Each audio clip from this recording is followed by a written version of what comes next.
microphone, but I'm going to do my best. So thank you all for coming out tonight. This is very, very important matter that we're going to talk about tonight. And hopefully I can start rattling some of your brains to be thinking about what you should be doing at your place of worship. My office has had the lead on doing training for active threats in the whole county.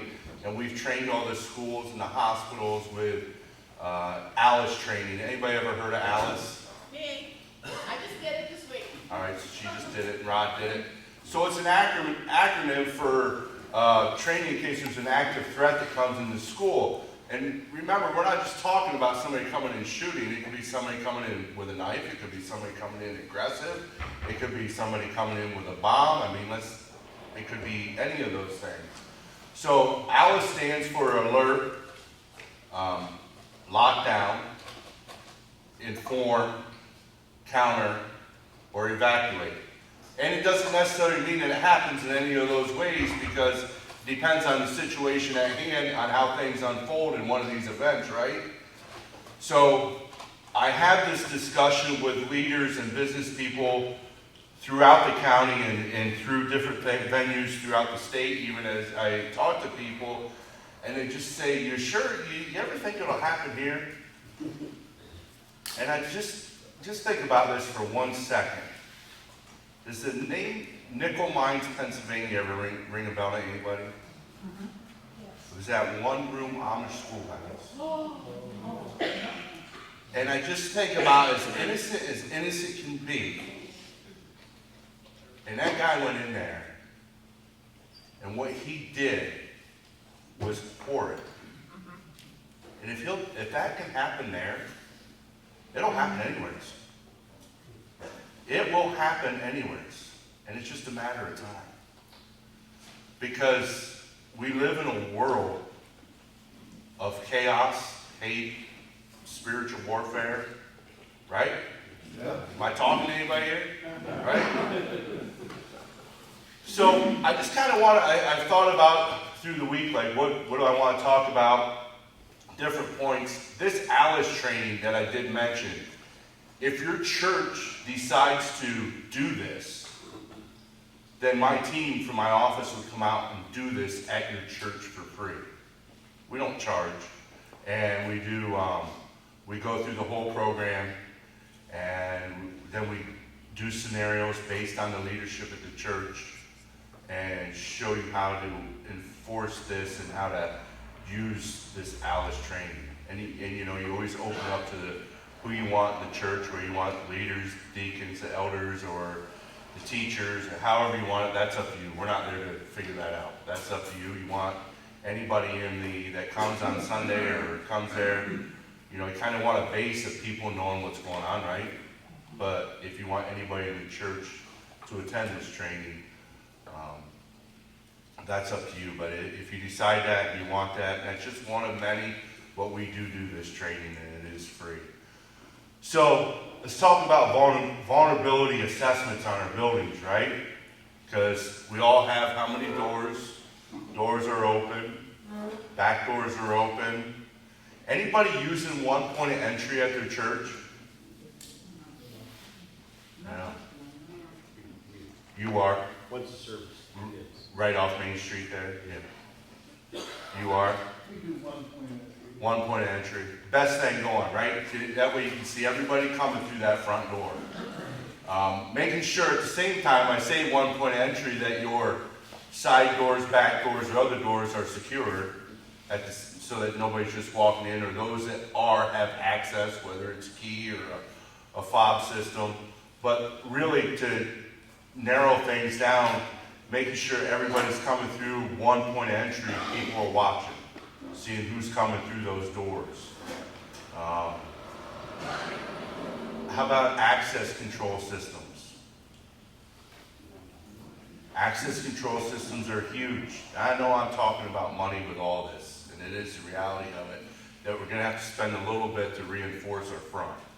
Access control systems where the staff or certain people have access control, then the doors open at certain times and then lock back up. How many lock the doors after service starts? Good. Yeah. I know it's tough because people come late, but guess what you do? You have somebody there that'll let those late people come in, right? It's a whole new concept because we've always just left the door open at the church because we didn't have to worry about that. But if we have somebody there to man or lady the gate to let that person in, is huge. Camera systems. If camera systems are, they're good. They're good to be having, that they're monitored, not only just during the day when church is going on, but all week long. And I always say it's always good evidence for law enforcement because normally it's after the fact that we find out something happened. It's not necessarily going to be proactive, but you have that there to have that monitoring going on at your church.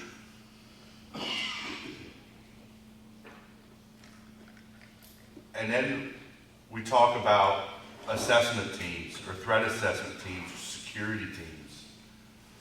Do we have security teams? Have we thought about that? How are we vetting them? What are we asking them to do? If we're talking about a security assessment team, and are we arming them? Is the church getting liability coverage on their insurance to cover those people? And it's a little bit more than just saying, yeah, hey, you know what, I got a concealed carry permit. I'll carry my gun. Well, I know a lot of people in the world that carry guns, but if something really happens, can they stop the threat if they come in? And those are the things that you got to think about, like who is going to be that? Who are those people going to be? In every church, there's always probably a core group of people that will sign up, but somebody's got to vet them, right? The pastors got to be pretty tight with their life, knowing what's going on with them, making sure that they're stable. Working with them, developing policy, procedures. Do we have a mission statement for that? Do we know who the team is? Identifying them. All those things are huge. The biggest thing with having a security team is making sure that you have liability coverage on them. Listen, in an event where somebody comes in and is an active shooter or active threat event, everybody's going to get sued. That's the reality of it, right? We're going to get sued because we didn't do nothing, and we're going to get sued because we did something. But if we have insurance in place that protects those that are covering the people that are carrying an armed situation, are we making sure they're maintaining proficiency with their firearms? Are they training throughout the year? What about equipment in the church? Not just for that, but what about medical emergencies? Do we have medical bags laying around the church? Do we have an AED? Do we have stop the bleed kits? Stop the bleed. You have stop the bleed? You guys are doing pretty good. Stop the bleed kits are huge. I want to talk to you about training for that. Yeah. Because I had it 6-8 years ago. Yep. And so it'd be nice to have a little refresher. Right. Yeah, stuff's coming up. This can be very informal. Just pop your hand up and say, hey, wait a minute, what are you talking about that? Because I will just rattle on and on and on. But it is important. Stop the bleed training, and we can get that to your church. We get that for free. And I run the security team as a volunteer, the security ministry at Victory Church, and I have anytime between 10 to 15 guys on my team. But one of the things we did with our stop the bleed kits is we put them where every fire extinguisher was, in every room. So that way we know that if there's a fire, right, or everybody's used to, there's a fire, go to the closest fire extinguisher. Well, same thing. We know where all the stop the bleed kits are. They're right there with the fire extinguishers.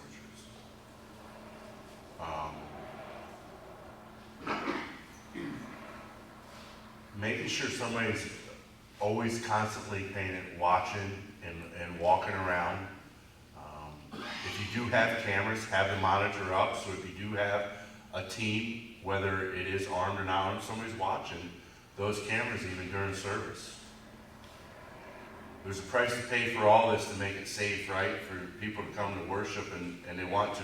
We got to dedicate ourselves in those fashions for that. Well, I don't want to go to church and watch a security camera. Well, somebody has to. That's the reality of it. We got to, if we're going to be good shepherds, we got to do our part.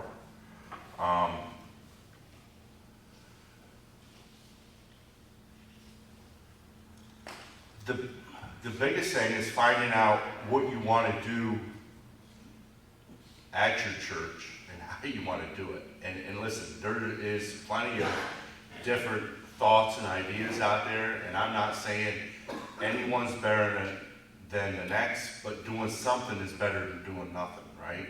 Maybe you just don't believe in a team carrying guns, which is fine. But maybe you have another avenue, but you have to have something in place. You got to have some equipment in place. You got to make sure that the people that are coming to the church are feel safe. How about windows? Windows lock at your church? You know? How many know this?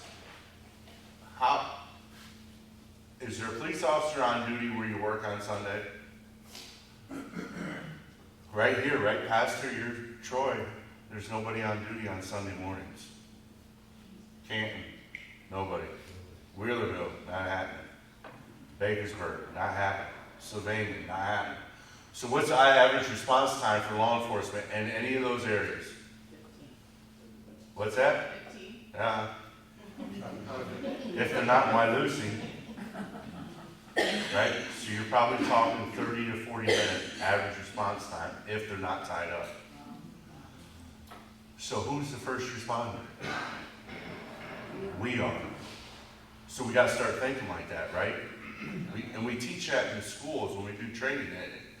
We kicked it off with, listen, I know you signed up to be a school teacher. You didn't sign up to be a cop. And nobody's asked you to be a cop. Nobody's asked you to be anything but a school teacher. But here's the deal. If something happens, you're the first there. And in these situations of an active threat scenario, first 3 to 4 minutes is when most damage is done. So in that first 3 to 4 minutes is critical to making sure that we can secure our facility and deciding what we're doing.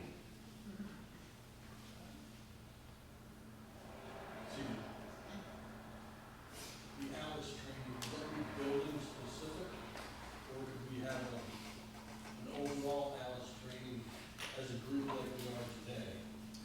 Would it be building specific? It can be, or can it be like this? One thing I'll tell you about with the Alice training about going building specific is you learn your weaknesses in your own building. Because one of the things that we teach is enhanced barricade.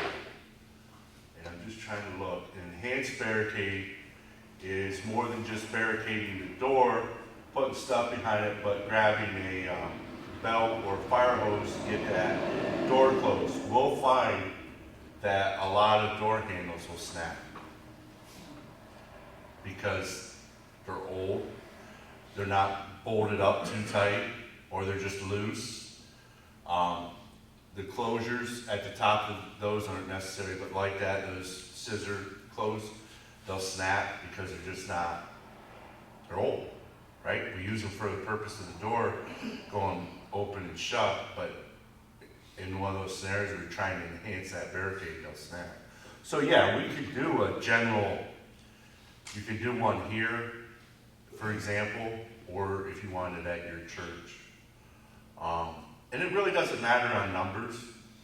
You know, it's not like we have to have 100 people. We can do it with 10 people or 15 people. Bakersburg is not in Bradford County. Would you come over there? Yeah, but here's something even better.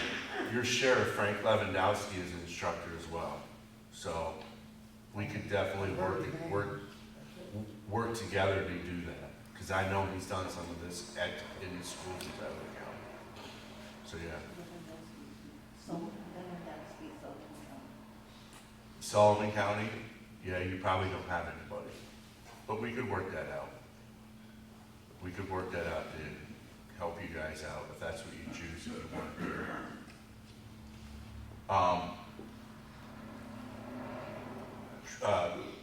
bleed training. We touched on it. That's like a new thing in the last 10 years, and that's in these situations where you're having multiple victims, able to get bleeding stopped to keep that person alive using tourniquets, quick clot, and gauze, a combat gauze. And that's training that's free too as well. And it's good to have, if you're doing ALICE training, it's good to do that because we do scenarios with that as well. And you can get those kits. They come with a tourniquet. I don't know what you have in yours, but they come with a tourniquet, quick clot, and gauze, and you have it all together. And you don't think about it, but get cut with a chainsaw sometime. You might want a tourniquet in your own vehicle. You know. So. We have the North American Rescue kits. Mm-hmm. Yep. They're good kits. I should think I have them. I just buy some and I just carry them with me basically. Yeah. The church itself hasn't invested in it yet. Yeah. It's just a way of trying. There's a site called Stop the Bleed itself. Stop the Bleed website, and they sell all that stuff on there.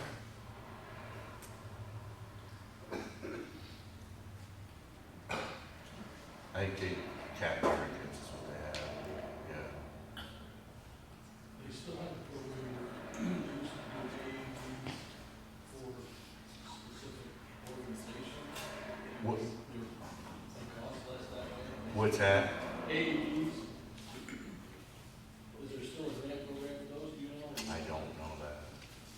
Yeah, if you don't have an AED, it's a good idea to have an AED in the church, just the fact of anytime somebody have a medical emergency.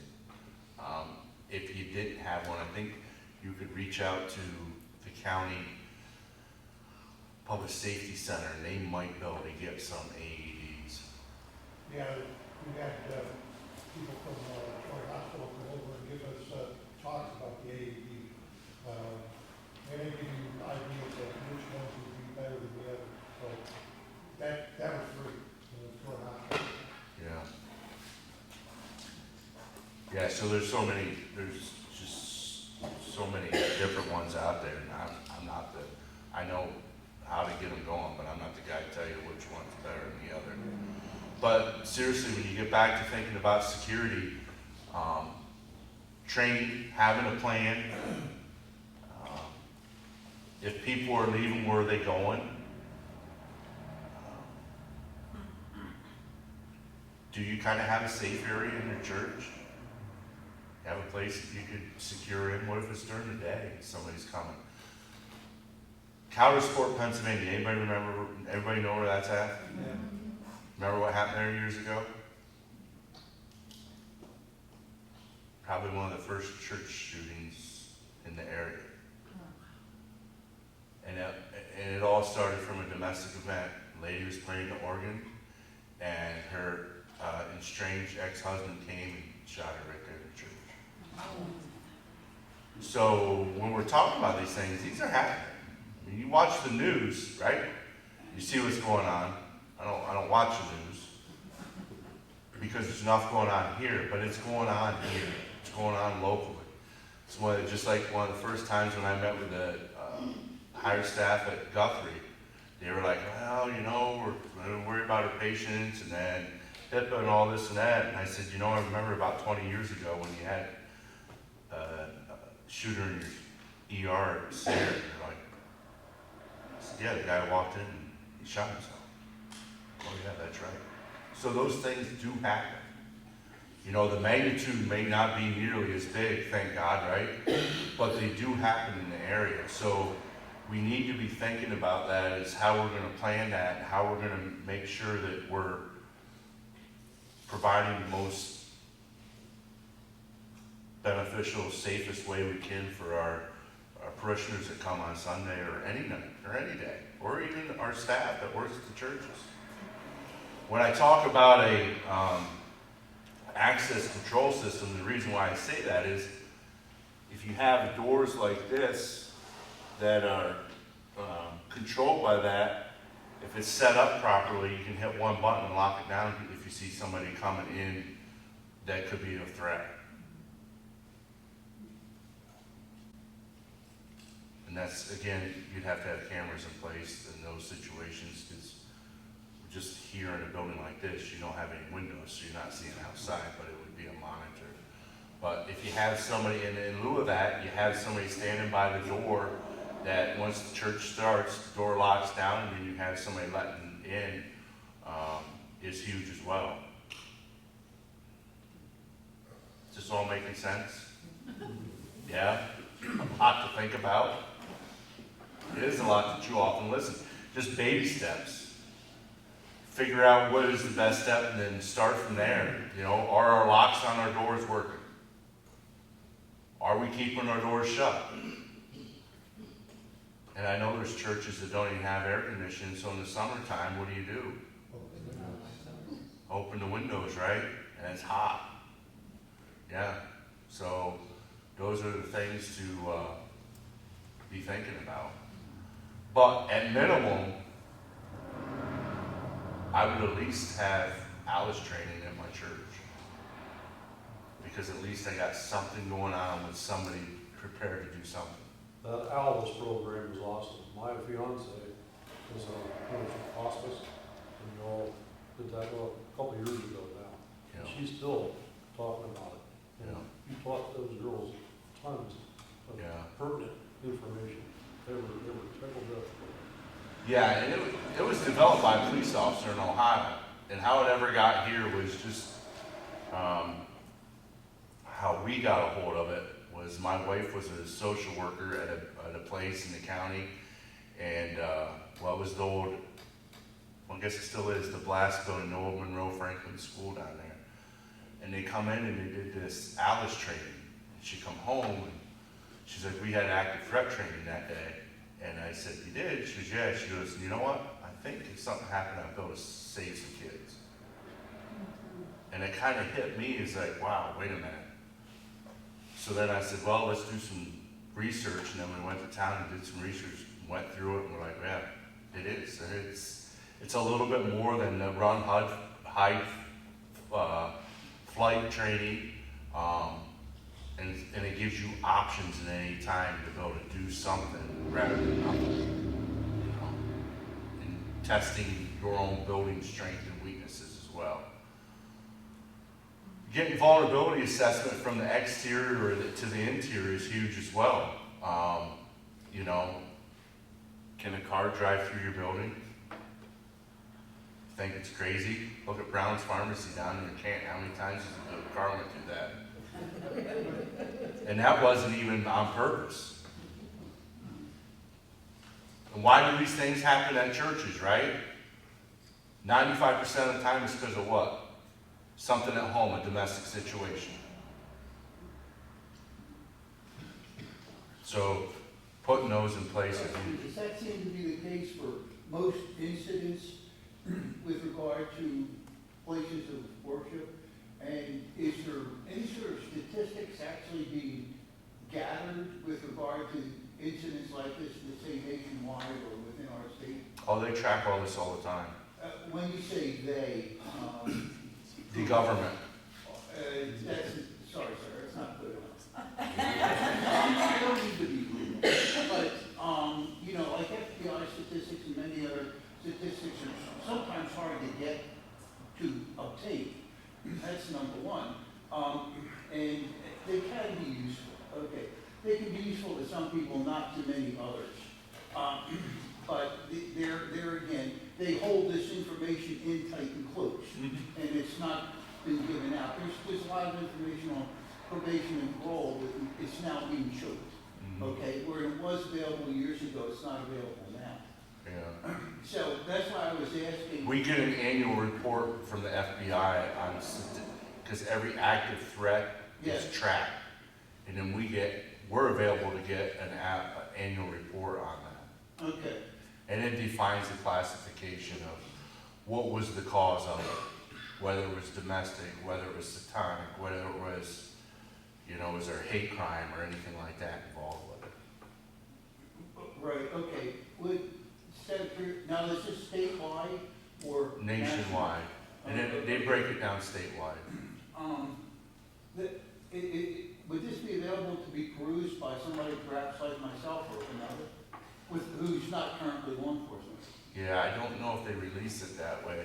I can look that up. You can give me your information and I can let you know. I don't know if they It was release just, it it that was way. just a matter of questioning because it seems that internet searches are quite limited and oftentimes they go off onto tangents where someone is trying to either sell something, a product, a service, or it becomes an opinion piece. Sure. Okay, so when you start to look for facts, and people are asking questions, they say, well, how safe are we, you know, and there again, your assessment teams would be helpful. Right, and I don't want to interrupt you, but I do know when we come out and do the Alice training, we have the most current stats that are right then and there. We break it down as to Okay, where we're at percentage-wise with house of worship and stuff.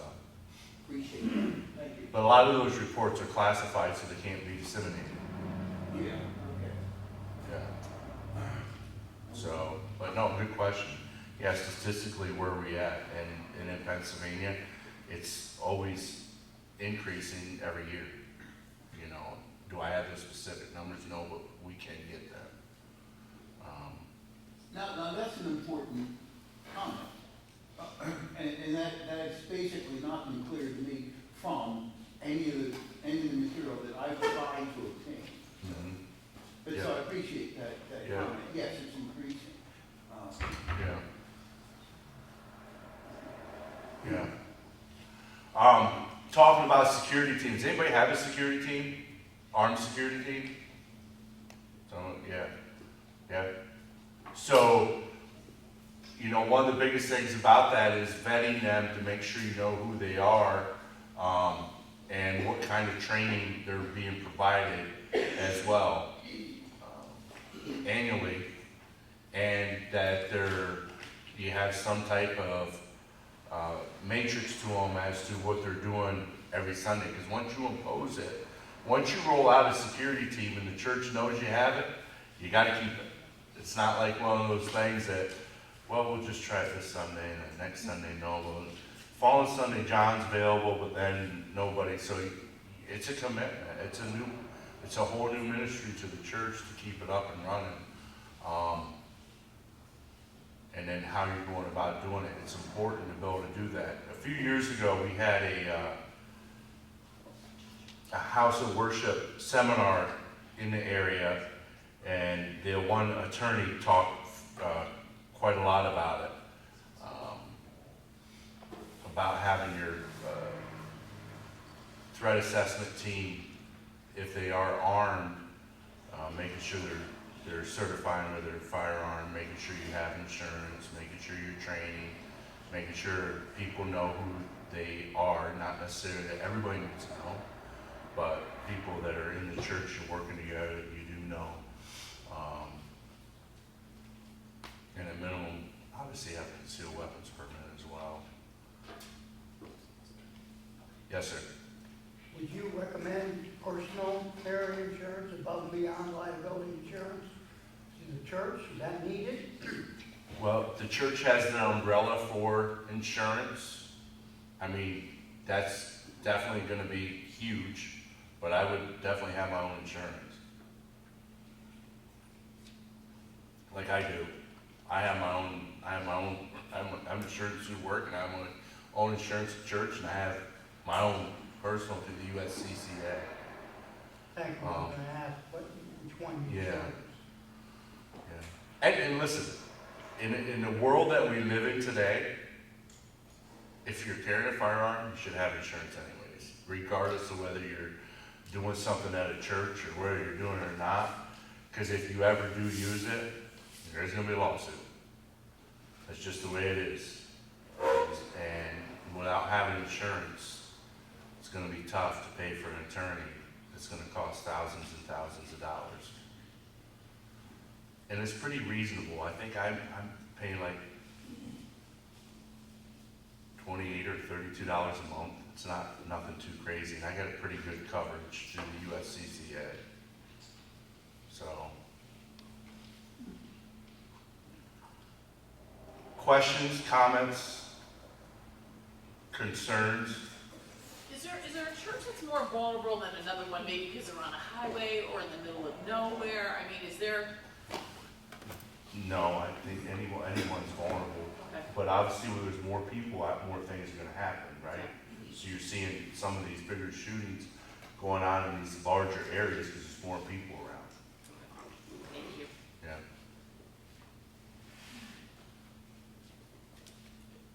Any other questions? When you mentioned a safe room in the church, what do you mean by it? And not so much for Sunday, but a room during the week if the pastors are in there or the secretary's in there, if something does happen, they could get to the secure and lockdown. Make sense? Okay.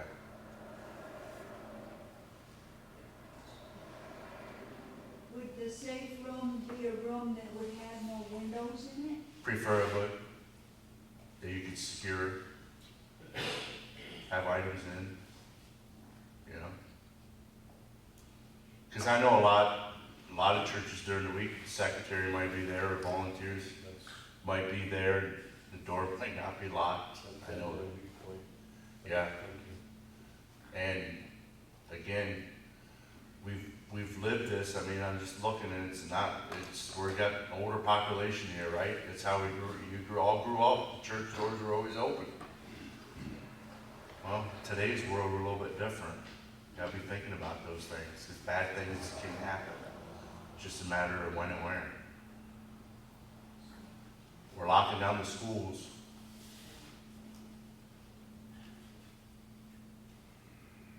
Any other questions? What's your opinion of individuals taking their weapons in the church concealed? On their own, I have no issue with it. Yeah. But if you're gonna identify a team, that team in the church should be the ones responsible to take care of any action that happens. They should be the responders.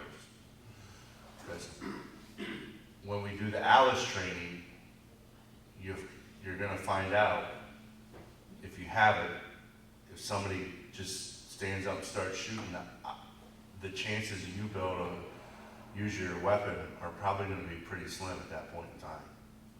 Because there's gonna be people everywhere, right? That's my biggest fear, Yep. Yep, is the person that I don't know is carrying in the congregation. you know, It's not a threat. but you're not gonna be able to just pull out, and shoot, because there's people everywhere. The minute you do, and the wrong person gets shot, you'll be behind the four walls forever. Yes, sir, you had something. Bill, would you have something else you wanted to say? Yeah, you did mention certification with regard to firearm certification with regard to these team members. Anything more specific on that? Would be best that this information was presented to the church in question at the time? Some type of annual qualification of, What an annual qualification with a firearm. Would they be, they would be totally responsible for organizing this? The question mark. And keeping records for it, in other words, they would, who would provide, say, the structure for this? The leader of the team. Well, no, like the course of shooting and the like, you know. Well, it depends on who you have in the church that can do it, you know what I mean? Okay. Like, there's different, if there's somebody in there that's prior law enforcement, prior military, there's a firearm instructor that can get a course of fire, that type of thing.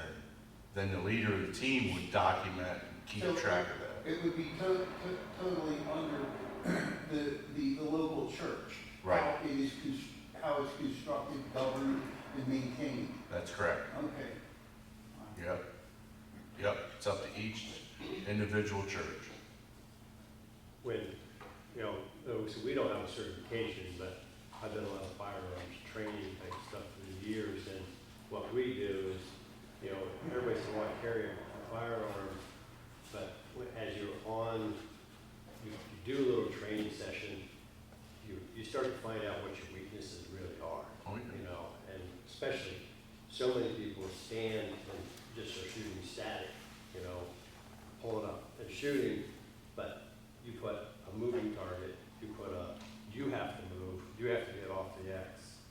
And then people start to think, well, you know, maybe, you know, I'm carrying my gun, but I'm not gonna pull it out real fast. So even the team members start to learn what their capabilities are, and then you start to find, you know, I know with me being at fellowship for a while now and at Lighthouse, you get to create a little tight-knit team of 4, 2 or 3 guys that are now, okay, you're used to shooting and moving together, you know.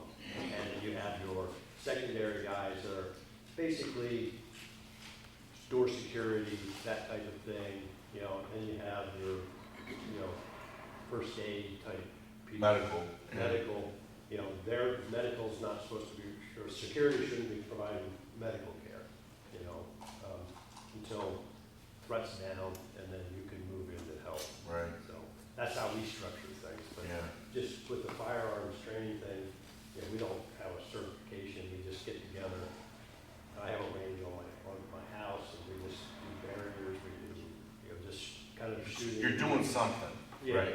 and then like I said, as you start to work together with guys, you know, or ladies, we haven't had any ladies, but with guys, you start to learn what each person's capabilities are. Yeah.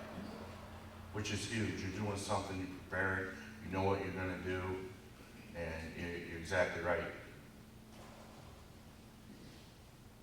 Not everybody can pull that weapon in the situation that may be given. And it's not just the fact that there's so many other elements going on, people screaming, people crying, there's blood, there's a lot of different things going on in those scenarios. So you really gotta vet the people that you are putting on those teams. Yeah. You really gotta figure out who they are and are they capable of doing it and Right, carrying it out. we do scenarios, and we do basically a dry fire, you know, drill. You know, you got a couple guys and you're going through a drill, you're moving, shooting, you know, just bang, bang, bang. And, you know, when you're doing that dry, boy, you can do it really easy. You know? Oh, yeah. But as soon as that goes, okay, everybody says, okay, you got the drill, everybody ready to go, we're gonna go live. As soon as you go live, everything just sucks down to, you know, and you don't see anything, you know. I remember one young guy, Tunnel vision. he peeled off right into my line of fire, you know, I'm like, whoops, he's fired, you know. But they said we run through that dry several times, everybody got it, but they said you get that tunnel vision, the same thing's gonna happen in an active shooting, you're gonna suck right down. And it's gonna be worse. It's gonna be 10 times That worse. muscle memory. Yeah. Yeah. Just the Alice chain, can you give me that anagram again? Yeah. Alert, Alert, thank you. lockdown, inform, counter, Counter. and evacuate.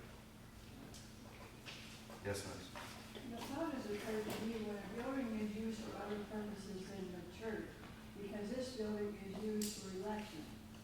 And, if something, heaven forbid anything would happen, but, if something unforeseen happened, who is responsible for the liability? Is it the election board, or is it the church for providing the building? It's gonna be everybody. And everybody's gonna get sued. That's right. That's just the reality of it. If something happens, everybody's getting sued. Do I know who's gonna actually pick up the liability? No, I don't.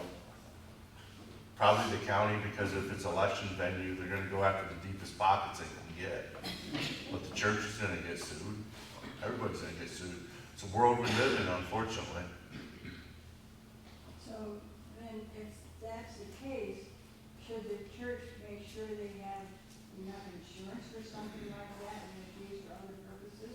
I would think, yeah. Yeah, it's absolutely church pastor or board question, yeah. It's a good question. I just don't know on what the insurance liabilities coverage are. Any other questions? Yes, miss? Many years ago, they had a police officer when you vote, that's sitting in the corner someplace. You used to have a constable, so He's here Friday time. if the Well, borough, they don't come all the time? No, if you have a constable, they can be there. if they have an elected constable in their municipality where you're voting, they'll have one. Otherwise, there's not one around. Yeah. You weren't seeing things, there was somebody there, they just haven't been around. There's not many of them left. I have another question. Do you have your security members marked in some way? You know, that people know that they are security in the church? So ours all carry radios, so we all have headpieces, so it's a pretty signifying thing, that you know, but if they're not scheduled, they don't have it, but we all know, like you said, you become a tight-knit group and then you know who they are. No, on the communications, are you using just like a family FRS type system? Or Yeah. Yep. Yeah, we got them down at long communications on there in each truck. Yeah. Because we don't have a comms type thing, but that's the next, because you don't know what the front door doesn't know what the back door is doing. Yeah. You know? Talking about communications, if you have a security team, having communications for them, like a radio, because not to make light of it, but in Wheelerville, you're not gonna get cell service. And if there's an event going on in Canton, if it unfolds real quick, or Troy, you may not have cell service, but you need a radio to be able to communicate. Plus, it's quicker. Still good to have your cell phone on you, but it's good to have another alternative means of immediate communication. You know?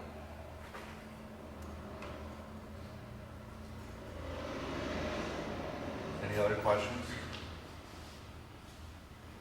Comments? You said that you could get those Stop the Bleed kits for a particular church. How would we get those? At the Stop the Bleed website. Okay, It's just Stop the Bleed. If you Google it, it'll come up, okay, and you get whatever type of kit you want. okay. There's different types. Yep.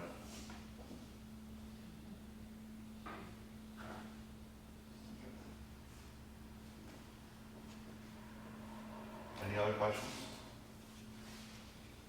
I'm not gonna keep you here all night. Go ahead. Who would we contact if we wanted to set up some of these trainings, the Alice training and this stuff? My office, and I'll give you our phone number. Okay, It's 570-265-1701. thank you. And then we can line up to Stop the Bleed as well.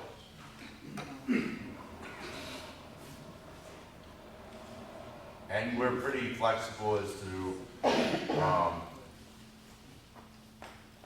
when you want it. You know, I know, Repeat that I number? understand. 570-265-1701. Thank you. People work during the day, so you need it during the evening or whatever, we can do any of that.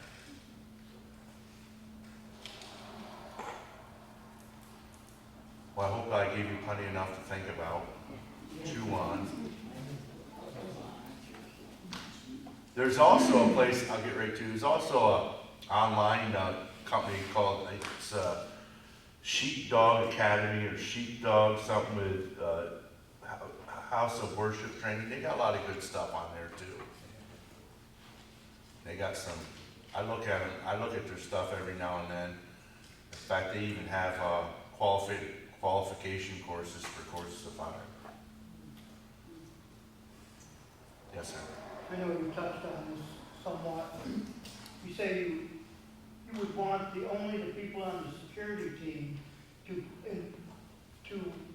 get involved in To be your initial responders of a threat. recruiting. Yes. You know, I think about it, like you've already mentioned, when somebody's up and starts shooting, that place is gonna be a pandemonium, they're gonna be running. Mhm. I thought about, our sound system is elevated at the back of the church.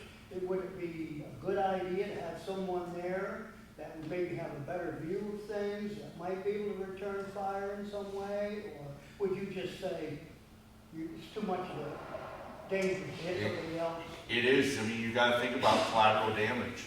You know, you have somebody stand up in the sanctuary. There's no right or wrong answer, but you got to think about those things.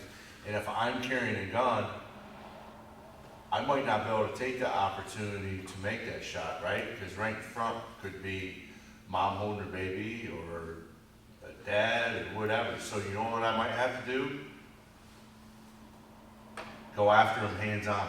And that's probably the reality. But you're gonna be fighting through everybody else Yeah. in the room coming against you. But you got to remember, that's not the reality of how people work in this world. Because things are going to happen in a situation like that. Some people are going to just belly right down and hit the deck. Right? Some people are going to run. And some people aren't going to know what to do. Those are senses. They're going to freeze. So those that are trained have that obligation to respond to that person. And how are they going to respond is going to depend on the task given right there. Is there any training involved in this Alice stuff that would be a scenario like that? Yeah, we teach what's called a swarm technique and things like that. Yeah. Is the Alice training, like for the schools, the same as so if I have it on my iPad right now, could I just show it to some of the people that are in our church? Mm-hmm. Okay. Yeah, it's standardized. And then the scenarios are a little, just depends on who's running the scenarios, how they unfold.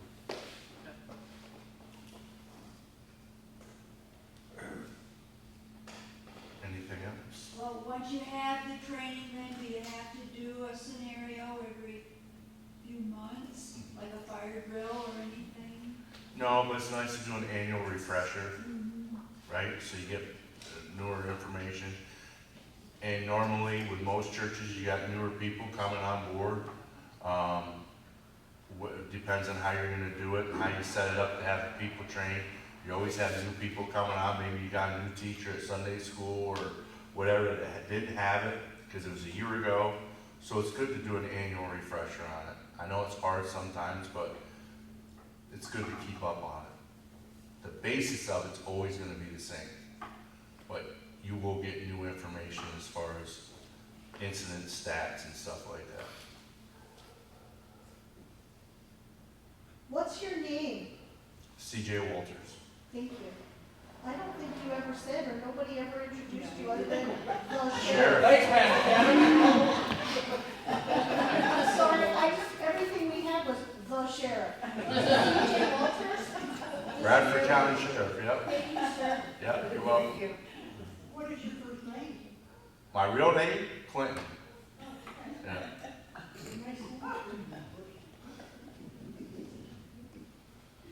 Any other questions? How many people wish we didn't have to have this training? I think we all do. Like, this is so sad. You know, just the crazy world we live in. Do you think it'd be possible, as much as possible, the individual churches speak regular to the congregation? God forbid ever anything would happen, drop down, get out of line of fire. Yeah, it's just tough to put that in, you know, it's just like when Columbine happened and that school teacher locked all those kids in that bathroom and the shooter shot them all up. And then they come out with these scenarios and say, well, should we have done that or should we have given them the opportunity to run? It's a tough call. There's no cookie cutter approach to it. You know, you got to give options, and that's one thing about Alice is an option. And I know what you're saying, but the Jewish community church out there in Pittsburgh, this synagogue, that shooting, I happened to sit in a training with the FBI, the lead guy that was an investigator, who now is in charge of the security for the synagogues for the Jewish community. But that was one of the things that he talked about, you know, being the submissiveness costs lives. And that was Pittsburgh, where there's how many police officers there, and the response time was within a few minutes. Yeah.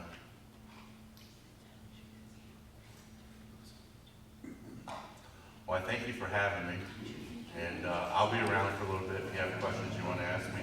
But I wish you the best.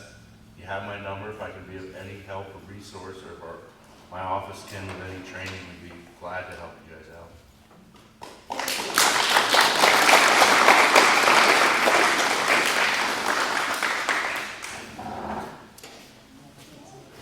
Thank you. And it's real simple. His name is Sheriff. It's like my name is Pastor on a good day. How many found this helpful? Wonderful.